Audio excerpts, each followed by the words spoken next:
ని కూడా ఇచ్చింది. ఏవైతే ఎకనామిక్ రిసోర్సెస్ ఉన్నాయో నేషన్స్కి సంబంధించి, గల్ఫ్ కంట్రీస్కి సంబంధించి వాటన్నిటిని కూడా ధ్వంసం చేస్తామంటూ ఇస్లామిక్ రెవల్యూషనరీ గార్డ్స్ ఒక ఛాలెంజ్ని విసిరారు ఇటు అమెరికా అలాగే ఇటు ఇజ్రాయెల్కి. ఏమని? దమ్ముంటే మమ్మల్ని ఆపు, దమ్ముంటే ఆపు, దాడులైతే ఆగవు అంటూ మొత్తానికైతే దాడులు చేస్తాము రానున్న రోజుల్లో. ఇటు Bahrain, Kuwait, Qatar, Saudi Arabia వీటన్నిటిలో కూడా, ఈ దేశాలన్నింటిలో కూడా దాడులు చేస్తామంటూ చెప్పుకొచ్చింది. దీనికి రివెంజ్గా ఇటు అమెరికా, ఇజ్రాయెల్, ఇరాన్కి సంబంధించిన సిటీస్ ఒకసారి మనం చూస్తే కనుక ఇటు తెహరాన్, హమదాన్ అలాగే ఇస్ఫహాన్, ఈ సిటీస్లో ఉన్న భవనాలన్నింటినీ కూడా మొత్తానికైతే భూస్థాపితం చేసింది మల్టిపుల్ ఏరియాస్లో. ఇటు అమెరికా అలాగే ఇజ్రాయెల్ చెప్పుకొస్తుంది ఏంటి, అక్కడ IRGCకి సంబంధించిన బేసెస్ ఉన్నాయి, ఇటు బెలిస్టిక్ మిసైల్స్ పంపించే టనల్స్ ఉన్నాయి, అందుకే వాటిని టార్గెట్ చేస్తామంటూ ఇటు అమెరికా అలాగే ఇజ్రాయెల్ చెప్పుకొచ్చే ప్రయత్నం చేస్తుంది. మనం దుబాయ్కి సంబంధించిన ఇంటర్నేషనల్ ఎయిర్పోర్ట్కి సంబంధించిన విజువల్స్ని చూస్తున్నాం. లెఫ్ట్ సైడ్లో సాధారణంగా దుబాయ్ ఇంటర్నేషనల్ ఎయిర్పోర్ట్ ఎంత అందంగా ఉంటుందో దానికి సంబంధించిన విజువల్స్ని చూస్తున్నాం.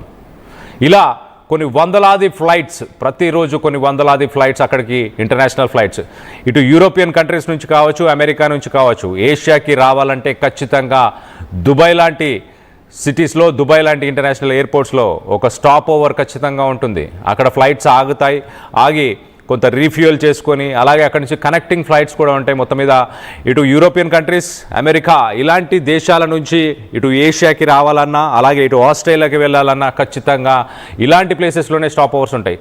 మరి దాన్నే టార్గెట్ చేస్తూ, అంటే రానున్న రోజుల్లో దీనికి సంబంధించిన ఎయిర్పోర్ట్కి సంబంధించిన ఆపరేషన్స్ సరిగ్గా జరగకుండా ఉండడానికి, ఫ్లైట్ సర్వీసెస్ ఆగిపోవడానికి, ఏవియేషన్ ఇండస్ట్రీని కుప్పకూల్చడానికి మొత్తానికైతే ఇటు ఇరాన్ ప్లాన్ చేసింది. చాలా క్లియర్గా ఎకనామిక్ రిసోర్సెస్ ఏవైతే ఉన్నాయో వాటిని టార్గెట్ చేస్తామంటూ రైట్ సైడ్ విజువల్లో మనం చూస్తున్నాం. ఎయిర్పోర్ట్కి సంబంధించిన విజువల్లో ఆ రైట్ సైడ్ ఒక్కసారిగా ఎయిర్పోర్ట్ పరిసర ప్రాంతంలోనే ఆ పక్కనే ఉంటున్న ఆ ఫ్యూయల్ ట్యాంక్స్ని డైరెక్ట్గా ఎయిర్పోర్ట్ బిల్డింగ్ని టార్గెట్ చేయకుండా ఫ్లైట్స్లో ఏదైతే ఫ్యూయల్ యూజ్ చేస్తారో ఆ ఇంధనాన్ని, ఆ ఫ్యూయల్ని, జెట్ ఫ్యూయల్నే టార్గెట్ చేస్తూ జెట్ ఫ్యూయల్ ట్యాంక్స్ పైనే డ్రోన్స్తో దాడులు చేసి విరుచుకుపడింది ఇరాన్ అని చెప్పుకోవచ్చు. ఒక్కసారి మనం చూస్తే కనుక ఇటు IRGC యాక్టివ్గా ఇటు అమెరికాకు సంబంధించిన మిలిటరీ ఇన్స్టాలేషన్స్ అలాగే ఎకనామిక్ హబ్స్ ఏవైతే United Arab Emirates, Saudi Arabia, Kuwait and Bahrain ఈ దేశాల్లో ఉన్న ఎకనామిక్ హబ్స్, అంటే రానున్న రోజుల్లో అమెరికాకు సంబంధించిన ఆస్తులు, అమెరికాకు సంబంధించిన కంపెనీస్ని కూడా టార్గెట్ చేసే అవకాశం ఉంది. గతంలో మనం చూసాం. ఇటు అమెజాన్ డేటా సెంటర్ని టార్గెట్ చేశారు, ఇటు దుబాయ్, సౌదీ అరేబియా ఇలాంటి చోట్ల ఇటు అమెజాన్, ఎన్విడియా అలాగే కొన్ని IT కంపెనీస్ కూడా, IT దిగ్గజాలకు సంబంధించిన ఆఫీసెస్ కూడా ఈ దేశాల్లో ఉన్నాయి. మరి వాటిని కూడా రానున్న రోజుల్లో ఇటు ఇరాన్ టార్గెట్ చేయబోతుందా?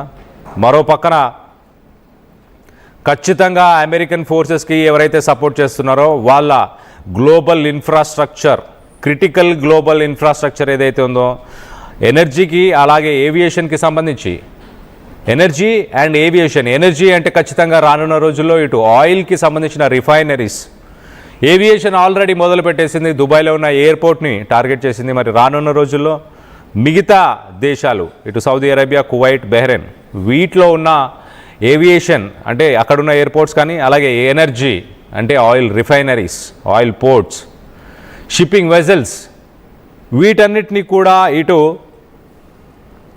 ఇరాన్ టార్గెట్ చేయబోతున్నట్టు తెలుస్తుంది. మరో పక్కన ఇటు అమెరికా, ఇజ్రాయెల్ ఒఫెన్సివ్ దాడులు చేస్తుంది. అమెరికా, ఇజ్రాయెల్ ప్రస్తుతానికి ఇటు మేజర్ సిటీస్, ఇరాన్కి సంబంధించిన మేజర్ సిటీస్ తెహరాన్ క్యాపిటల్ అని చెప్పొచ్చు, తెహరాన్ క్యాపిటల్, అలాగే ఇస్ఫహాన్ ఒక మేజర్ ఇండస్ట్రియల్ హబ్, అలాగే న్యూక్లియర్ ప్యూరిఫికేషన్ ఫెసిలిటీ అని కూడా చెప్పొచ్చు. సో ఇస్ఫహాన్ అలాగే హమదాన్ ఈ గడిచిన 24 గంటల నుంచి 48 గంటల్లో ఇటు ఇస్ఫహాన్లోని ఒక ఫ్యాక్టరీని కూడా ఇటు అమెరికా అలాగే ఇజ్రాయెల్ టార్గెట్ చేసేది. దీంట్లో చాలామంది ఇటు ఇరాన్కి సంబంధించిన వ్యక్తులు చనిపోయినట్టు తెలుస్తుంది. మొత్తం మీద ఇటు తెహరాన్, ఇస్ఫహాన్ అలాగే హమదాన్ క్యాపిటల్ సిటీ, ఒక న్యూక్లియర్ హబ్, ఒక ఇండస్ట్రియల్ హబ్, వీటన్నిటినీ ఇటు అమెరికా, ఇజ్రాయెల్ టార్గెట్ చేస్తున్న సమయంలో ఇటు ఇరాన్ గల్ఫ్ దేశాలకి ఎకనామిక్ రిసోర్సెస్ ఏవైతే ఉన్నాయో ఆర్థికంగా వాళ్ళని డెవలప్ చేయడానికి ఏవైతే ఏవియేషన్ ఇండస్ట్రీ అలాగే ఆయిల్ ఎనర్జీకి సంబంధించిన ఆయిల్ ఇండస్ట్రీ కావచ్చు, వీటిని ఇరాన్ టార్గెట్ చేస్తా అని చెప్తుంది. అలాగే ఒక ఛాలెంజ్ని కూడా విసిరింది చాలా క్లియర్గా, దమ్ముంటే నన్ను ఆపు, నీ వల్ల అయింది చేసుకో అంటూ ఇటు అమెరికా అలాగే ఇటు ఇజ్రాయెల్కి ఒక ఛాలెంజ్ని కూడా విసిరింది. మరో పక్కన ఇటు ట్రంప్ అడ్మినిస్ట్రేషన్ చాలా క్లియర్గా ఇటు మిడిల్ ఈస్టర్న్ అలైస్ ఒక సీజ్ ఫైర్ని వాళ్ళు మీడియేట్ చేయడానికి ప్రయత్నం చేసినా కూడా ఓపెన్గా ఇటు ఇరానియన్ ప్రజలు ఎవరైతే ఉన్నారో వాళ్ళందరూ కూడా ఇంటర్నల్గా ఒక ప్రొటెస్ట్ని మొదలు పెట్టాలి, అక్కడ ప్రభుత్వాలని అక్కడున్న ప్రజలే కూల్చాలంటూ ఇటు ట్రంప్ చెప్పుకొచ్చే ప్రయత్నం చేస్తున్నాడు. నేను చేయాల్సింది చేసేశాను, ఇంకా మిగిలింది మీ చేతుల్లోనే ఉందంటూ ఇటు ఇరాన్ ప్రజలను ఉద్దేశించి ఆయన చెప్పే ప్రయత్నం చేస్తున్నాడు. కానీ ఇరాన్ లీడర్షిప్ మాత్రం చాలా క్లియర్గా ఎలాంటి డిప్లొమాటిక్ మీడియేషన్ కానీ ఎలాంటి డిప్లొమాటిక్ రెజల్యూషన్ కానీ మాకు ఇంట్రెస్ట్ లేదు, మా దగ్గర బాంబులు ఉన్నన్ని రోజులు మేము గల్ఫ్ దేశాలని ఇటు అమెరికా ఇజ్రాయెల్ని మేము టార్గెట్ చేస్తూనే ఉంటాము అంటూ మొత్తానికైతే చెప్పుకొచ్చారు. ఇటు రీజనల్గా ఉన్న ఎనర్జీ హబ్స్ అలాగే ఇటు స్ట్రైట్ ఆఫ్ హార్మోజ్ ఇవన్నీ మా కంట్రోల్లో ఉన్నాయి, ప్రపంచంలోనే most critical choke points oil షిప్మెంట్స్కి సంబంధించిన చోక్ పాయింట్ అనొచ్చు, అలాంటి చోక్ పాయింట్ మా చేతుల్లో ఉంది అండ్ మా దగ్గర బాంబులు ఉన్నన్ని రోజులు మేము దాడులు చేస్తూనే ఉంటాము. ఇటు అమెరికా అన్కండిషనల్గా మేము పెట్టిన 3 కండిషన్స్కు ఒప్పుకొని గనక అమెరికా దాడులని ఆపేస్తే గనక అప్పుడు ఆలోచిస్తాము అంటూ ఇటు మొత్తానికైతే ఇటు ఇరాన్కి సంబంధించిన లీడర్షిప్ చెప్పుకొచ్చే ప్రయత్నం చేసింది.